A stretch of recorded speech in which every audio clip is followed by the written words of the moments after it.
A plain geometry 1 question here. This is WASSCE 2024 September. We are having the diagram. The MN as a line is parallel to NV. The angle QPZ is 110 degrees. That of TQV is 80 degrees. We have to find the angle PQM, this very angle. Now, if you look at that angle, it is the angle here could have been complete to give us alternate angle here. So 110 will be the whole of this. And I'm looking for only top. It means that if I know what is down here, subtract it from here, I should be finding here. So finding here will be the first thing to do.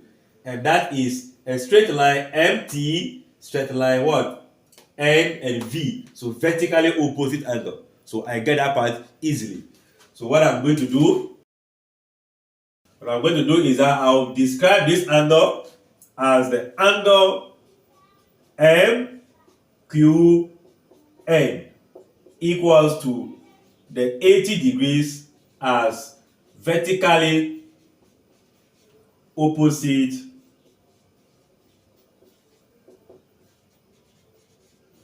angle. So that's the first thing to do. Then this angle will also be equal to the total angle there. So I can say that angle, where is it? PQN,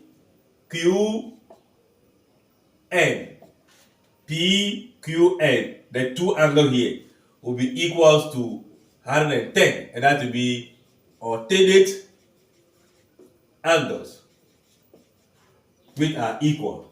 Okay? And the same angle here is equal to this plus this, right?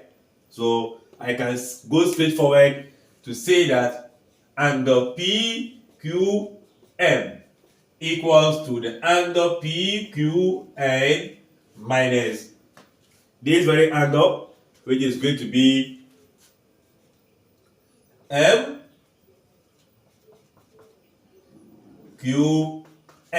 Where is this? MQN. This one minus the total of this will give us what you're looking for. So that becomes 1110, that is this 110 minus the 80 degrees, that will give us 30 degrees. So this angle is 30, 80, add them together, you get 110. Again, this is also simple, well understood for you. Like, share, comment, and subscribe.